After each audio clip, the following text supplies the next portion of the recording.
이 에베소는 소아시아 지역의 최대 교회였습니다. 또 최대 지역이었습니다. 요한계시록에서 소아시아 7교회를 얘기할 때 제일 먼저 언급하는 교회가 이 에베소 교회 아닙니까? 거기는 당시 7대 불가사의라고 하는 아프로디테 신전도 있었고 하여튼 굉장히 번창한 곳이었어요. 항구에 배가 들어오면 황제가 내리면 번쩍번쩍하는 마차에 올라탑니다. 그러면 이만한 돌들이 쫙 깔린 도로를 달려서 궁궐까지 흙 묻히지 않고 바로 들어가도록 돼 있었던 곳이 에베소입니다. 지금은 퇴적이 많이 돼가지고 항구 기능을 상실했지만 옛날에는 굉장했어요. 그러니까 바울도 이 에베소가 요충지라는 걸 알기 때문에 거기 오랫동안 시간을 쏟은 것입니다. 그런데 오늘 읽은 사도행전 20장 끄트머리 말씀은 아주 마음이 짠한 말씀이에요. 왜냐하면 그 에베소 교회 장로님들과 사도 바울이 마지막으로 만나고 헤어지는 장면이기 때문입니다. 예루살렘 교회가 최초의 교회죠.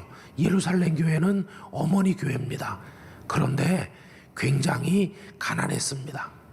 반면에 이 이방 지역의 교회들은 경제적으로 여유가 있었어요.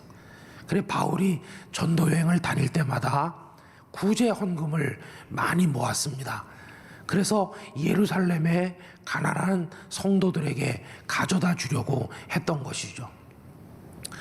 바울은 마음이 급했어요.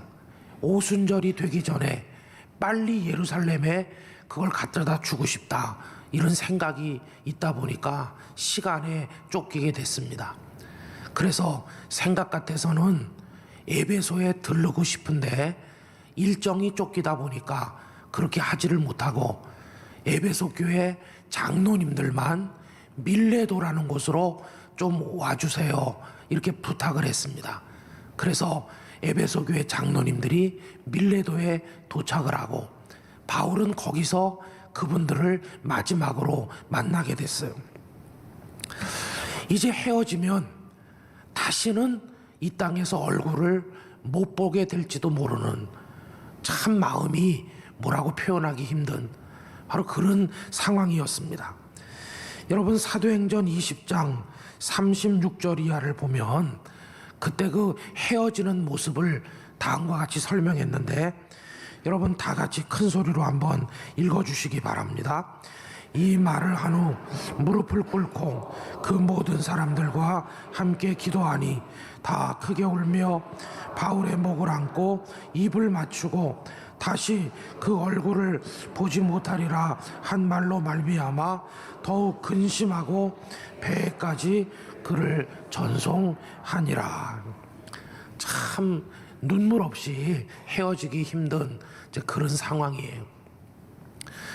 근데 바울은 알고 있었습니다.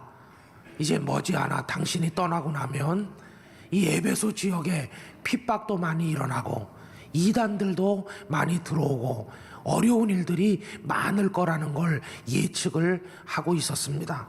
그래서 사도행전 20장 29절로 30절 다 같이 읽어보실까요? 내가 떠난 후에 사나운 이리가 여러분에게 들어와서 그 양떼를 아끼지 아니하며 또한 여러분 중에서도 제자들을 끌어 자기를 따르게 하려고 어그러진 말을 하는 사람들이 일어날 줄을 내가 아노라. 내가 떠나면 참 어려워지겠다. 그때 바울의 소원이 뭘까요? 에베소 교회 교인들이 굳건한 믿음으로 그 어려움들을 다 극복하고 승리하게 되는 거, 이게 바울의 소원이었어요. 마치 바울은 젖먹이를 두고 떠나는 어머니의 심정과 같았어요. 이제 이들을 어떻게 하면 좋겠습니까? 자신은 떠나야 되는데 누구한테 에베소 교회 교인들을 부탁을 하고 떠나면 좋겠습니까? 많은 돈을 주면서 힘들면 이 돈을 써라, 그렇게 하면 될까요? 아니면 어떤 유명한 사람들을 소개시켜 주면서 힘들면 이분들한테 부탁해라, 그렇게 해주면 안심이 되겠습니까? 아니었습니다. 바울은 그들을 어디다 부탁했을까? 여러분, 이게 오늘 말씀의 핵심인데, 한마디로 말하면 주님의 말씀에다가 그들을 부탁하였습니다. 여러분, 오늘 본문 32절 그 앞부분에 뭐라고 그랬나요?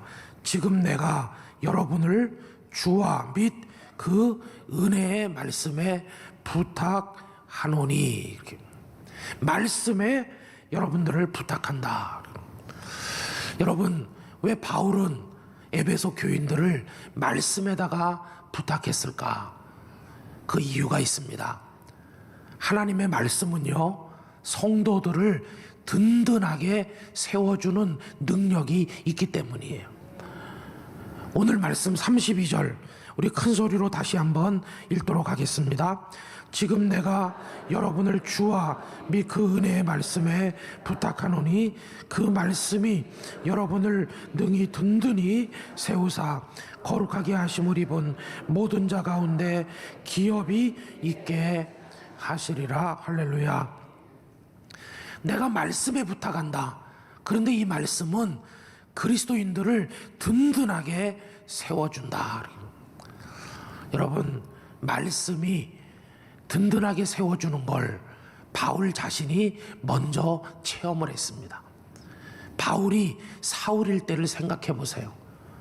예수 믿는 사람 잡으러 갔던 그가 확 바뀌어서 예수님을 전도하는 자가 됐다더라.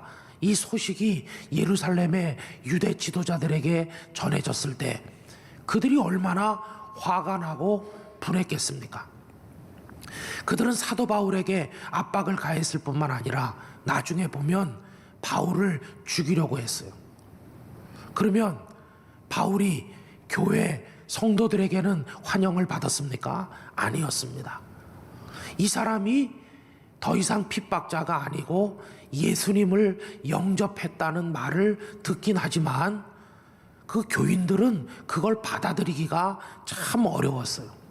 왜냐하면 그동안 이 사울이 행했던 악행이 너무나 크기 때문에 정말 이 사람이 예수님을 믿나 다 의심하게 됐어요. 바나바가 이 사람이 정말 주님의 사람이 됐다고 아무리 설명을 해도 사람들은 다 색안경을 끼고 이 사울이란 청년을 바라보았습니다. 그러니까 그때 사울은요, 아주 외로워요. 그동안에 함께했던 유대 지도자들은 이제 적이 됐죠. 그러면 자신을 받아주어야 될 믿음의 형제들도 색안경을 끼고 자신을 멀리하죠. 참 어려웠어요. 그래서 바나바는 안 되겠다, 시간이 좀 필요해, 그러면서 이 바울을 그때 사울일 때 그의 고향 다소로 보내게 됩니다. 거기 가서 좀 오래 있어라. 그러면 내가 나중에 데리러 가겠다. 그리고는 나중에 바나바가 안디옥에서 일할 때 다소에 가서 그를 데리고 와서 같이 일한 게 아닙니까?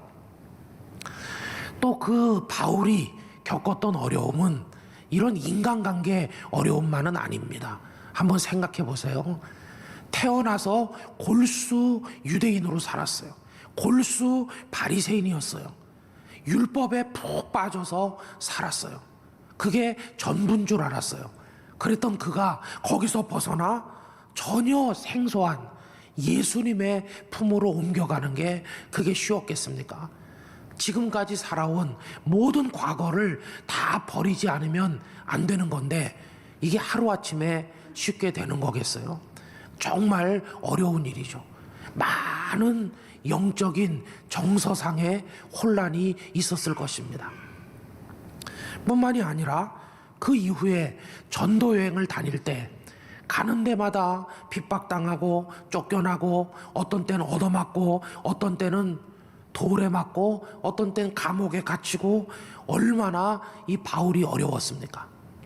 여러분, 그가 예수님을 믿은 이후로 환난과 핍박이 수도 없이 많이 있었어요. 그때마다 약해지기도 하고 쓰러지기도 했어요. 그런데 그런 연약한 바울을 다시 일어나게 하시고 든든하게 세워준 게 뭔가? 다름 아닌 주님의 말씀이었습니다. 여러분, 그래서 그는 그 말씀이 자신을 세워주었다는 걸 알기 때문에 그 말씀이 에베소 교회 교인들도 세워줄 줄로 확신하고 에베소 교회 교인들을 주님의 말씀에다가 부탁을 한 것이었어요. 여러분, 이 바울은 어떤 말씀들을 붙들었을까요? 첫째는 그가 이미 익숙하게 알고 있던 구약의 말씀을 붙들었을 것입니다. 그는 어려서부터 말씀을 배웠는데 그때 그 말씀이라는 게 구약 성경이죠. 그는 구약 성경에 통달한 사람이었어요. 그런데 예수님을 믿고 난 다음에 뭐가 달라졌느냐? 성경을 읽는 눈이 달라졌어요. 예수님이라는 렌즈를 끼고 구약 성경을 다시 읽어보니까 이게 웬일입니까? 구약의 처음부터 마지막까지가 예수님이 참 메시아 구원자이시고 그분을 구주로 보내주시겠다는 하나님 아버지의 예언과 약속이 꽉 차 있다는 걸 알게 됐습니다. 그래서 깨달았습니다. 아, 예수님께서 이 땅에 오신 게 성경대로 된 거구나. 예수님께서 십자가에 죽으신 것도 성경대로 된 거구나. 예수님께서 부활하신 것도 성경대로 된 거구나. 이미 알고 있던 말씀인데 예수님이란 렌즈를 통해서 그 말씀을 전혀 새롭게 발견하게 됐어요. 여러분, 그가 얼마나 말씀을 예수님을 통해서 새롭게 연구하고 은혜를 받았는지가 잘 나타나 있는데 고린도전서 15장 3절 4절을 우리 다 같이 읽어보도록 하겠습니다. 내가 받은 것을 먼저 너희에게 전하였노니 이는 성경대로 그리스도께서 우리 죄를 위하여 죽으시고 장사 지낸 바 되셨다가 성경대로 사흘 만에 다시 살아나사, 그렇게 되어 있죠. 전부 다 성경대로 됐다. 그래서 힘이 빠질 때마다 다시 용기를 얻는 거예요. 내가 증거하는 예수님 성경대로 오셨고 그 예수님 성경에 따라 죽으셨고 그 예수님 성경에 따라 다시 사셨다. 그렇다면 내가 전하는 복음이 지금은 핍박을 당하지만 성경대로 최후의 승리를 얻게 될 줄 나는 믿습니다. 다시 힘을 얻는 거예요. 두 번째, 바울이 배우게 된 말씀은 또 뭐가 있을까? 그거는 예수님의 말씀이었어요. 그는 예수님을 믿기 전에는 구약 성경밖에 몰랐어요. 그런데 예수님을 믿고 난 다음에는 예수님이 이 땅에 계실 때 제자들과 사람들에게 가르쳐 주신 많은 말씀들이 있다는 걸 알게 됐어요. 또 예수님께서 행하신 엄청난 이적들이 있다는 것도 듣게 되지 않았겠어요? 그가 정확히 누구에게 예수님의 말씀을 배웠는지는 잘 모르지만 아마 많은 사람들에게 들으려고 애를 썼을 것입니다. 저는 뒤늦게 예수님을 믿어 예수님이 가르치는 걸 눈으로 보고 직접 듣지 못한 게 한이 된 사람인데 예수님이 무슨 말씀하셨나요? 그러면 제자들도 바울에게 다 말해줬을 겁니다. 우리가 들판에 있을 때 떡 5개 물고기 2마리로 뭐 이런 식으로. 근데 바울은 자기 눈으로 그분을 보고 자기 귀로 직접 배우지 못한 게 한이 맺혀서 다른 사람들보다 한마디라도 더 예수님의 말씀을 알아두려고 노력했던 인물이라는 것입니다. 여러분, 어쨌든 간에 쓰러지고 연약해질 때마다 그를 일으키고 그를 든든히 세워준 게 그게 뭐냐? 어떤 사람이었느냐? 주머니에 있는 돈이었느냐? 그가 가진 로마 시민권, 그가 가진 여러 배경 이런 거였느냐? 아니었습니다. 여러분, 그를 세워준 것은 말씀이었습니다. 말씀이 우리를 세워준다 하는 것입니다. 그는 자기 자신이 말씀을 통해 이렇게 세움받은 체험이 있기 때문에 에베소 교인들도 말씀이 세워줄 거라는 걸 확신하고 있었다는 것입니다. 여러분, 말씀은 어떻게 우리를 세워주는 것일까요? 그 이유가 있어요. 그것은 말씀 안에 은혜가 들어있기 때문이에요. 오늘 읽은 32절 말씀을 여러분 다시 한번 가서 눈으로 보세요. 바울은 그들을 주님께 부탁했어요. 주님. 32절에 보면 그런 표현이 있잖아요. 주 곧 그의 은혜의 말씀, 그렇게 돼 있죠. 주와 및 그의 은혜의 말씀. 주님께 부탁하는 겁니다. 그러면 왜 주님께만 부탁하고 끝납니까? 왜 및 은혜의 말씀, 이게 또 들어있는 것일까요? 이제 나중에 또 말씀드리겠지만 주님께 부탁하긴 하지만 주님이 그들을 돕는 방법이 말씀이기 때문에 그래요. 여러분, 우리가 기억해야 될 대목은 이겁니다. 오늘 본문에서 말씀, 그냥 이렇게 말하지 않고 은혜의 말씀이라고 했다는 것입니다. 그래서 말씀 속에는 은혜가 꽉 차 있어요. 은혜를 얻기를 여러분이 원하신다면 말씀을 받으시면 됩니다. 왜? 말씀 안에 은혜가 꽉 차 있기 때문에 그런 것입니다. 그럼 어떻게 말씀 속에는 은혜가 들어있는 것일까요? 이유가 간단합니다. 그 말씀 안에 계신 분이 주님이시기 때문이에요. 여러분, 오늘 본문이 또 하나 있죠. 요한복음 1장 14절 다 같이 읽습니다. 말씀이 육신이 되어 우리 가운데 거하심에 우리가 그의 영광을 보니 아버지의 독생자의 영광이요 은혜와 진리가 충만하더라. 할렐루야. 요한복음 1장 1절에 보면 태초에 말씀이 계시니라. 여러분, 그 말씀이 누굽니까? 예수님이죠. 그런데 말씀이신 예수님이 육신이 되셨어요. 사람의 몸을 입고 이 땅에 오셨는데 그분을 보니까 그 안에 뭐가 충만하다고요? 은혜와 진리가 충만하다. 예수님 안에 은혜가 충만합니다. 진리도 충만합니다. 그런데 그 예수님은 말씀이십니다. 말씀이 육신이 되신 분이 예수님 아니겠어요? 그러니까 하나님의 말씀은 은혜와 진리가 충만할 수밖에 없어요. 예수님이 그런 분이고 예수님께서 우리에게 전해주신 말씀이 그렇고 이 성경에 기록된 말씀이 은혜와 진리가 충만하고 목사들을 통해 전달되는 설교를 통해서도 하나님은 은혜와 진리를 알려주시는 것이. 그러니까 여러분, 우리가 은혜를 사모한다면 말씀을 사모해야 되고 말씀을 받는다는 건 은혜이신 예수님을 받는 것이고 그렇게 되니까 말씀을 받으면 우리는 은혜를 받아 세상을 이기게 된다는 것이. 아까 말씀드렸죠. 바울이 에베소 교인들을 주와 및 그의 은혜의 말씀에 부탁했다고 그랬죠. 주님께 부탁한 게 맞는데 문제가 있어요. 에베소 교인들이 어디 가서 주님을 만납니까? 주님이 눈에 보이지도 않고 하늘나라 승천하셨는데 주님이 어디 계신 거예요? 에베소 교인들이 어디 가면 주님 만날까요? 만날 수가 없죠. 그러면 주님을 못 만나나? 아닙니다. 주님을 만나는 비결이 있어요. 그게 다른 게 아니라 주님의 말씀을 받아들이는 것이.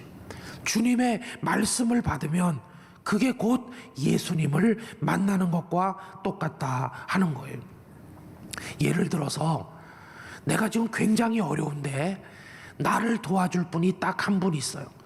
근데 그분은 너무 지체가 높은 분이고 너무 바빠서 만나기가 힘든 분이에요. 가서 기다렸어요. 비서가 와서 왜 그러느냐고 물어봐요. 사정을 다 얘기했어요. 한 번만 좀 만나 주실 수 없느냐고. 그랬더니 비서가 와서 말해요. 미안하다고. 그분이 지금 너무 바빠서 이렇게 전해드리랬어요. 어떡해요? 집에 가서 기다리면 알아서 해결해 주신다고 그랬으니까 가서 기다리십시오. 이렇게 한마디 말을 전해줘요. 그럼 이 사람이 그분을 만났습니까? 못 만났습니까? 못 만났죠. 얼굴을 못 봤죠.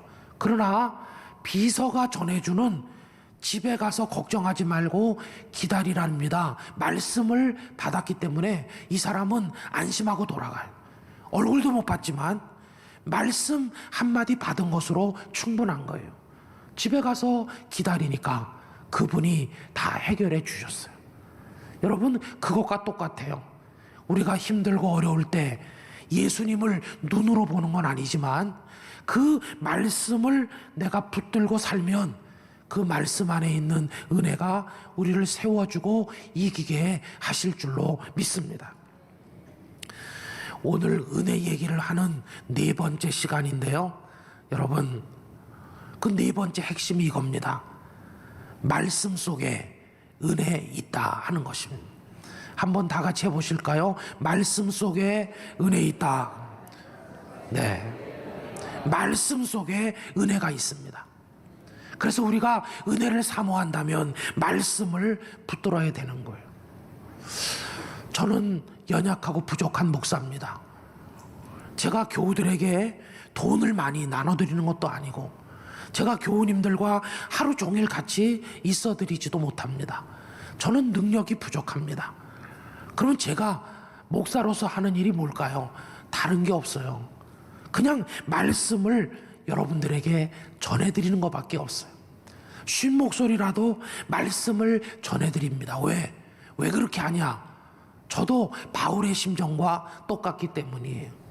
바울이 에베소 교인들을 은혜의 말씀에 부탁하면서 나를 세워주신 말씀이 에베소 교인들도 세워줄 줄 믿습니다. 그렇게 하는 것처럼 지금까지 제가 살아오는 동안에 많은 말씀이 저 김은성 목사를 세워주었기 때문에 저는 여기서 전해드리는 이 말씀들이 우리 땅끝 교회 성도들을 든든하게 세워줄 줄로 믿는 것입니다. 그래서 여러분, 저도요 여러분들을 은혜의 말씀에 부탁드리고자 하는 것입니다. 성도 여러분, 말씀을 붙드십시오. 말씀을 늘 묵상하십시오. 그 말씀을 암송하시기 바랍니다. 여러분들의 평생에 여러분들의 인생을 지탱해 줄 은혜의 말씀 한 10구절만 암송하고 있어도 우리는 마귀를 이길 수 있는 것이. 그러면서 말씀을 정성껏 적어나가고, 지금 성경 필사하는 분들이 많이 계시고요. 제주도에 가신 우리 김 집사님 가정, 최원주 집사님 가족들도 여기다 조편성 해주면 거기서 성경 쓰신다고 그랬다고 그래요. 여러분, 하여튼 어디서든 성경 말씀 집념을 가지고 계속 읽고 계속 쓰고 사랑하고 암송하고 의지하고 그 말씀 믿고 그렇게 할 때 그 말씀이 우리를 세워줄 것입니다. 결심을 하세요. 말씀 속에 은혜가 있으니 내가 이제는 말씀을 통해 은혜의 사람이 되겠다. 이 결단을 가지고 승리하시기를 예수님 이름으로 축원합니다. 우리 다 같이 기도하겠습니다.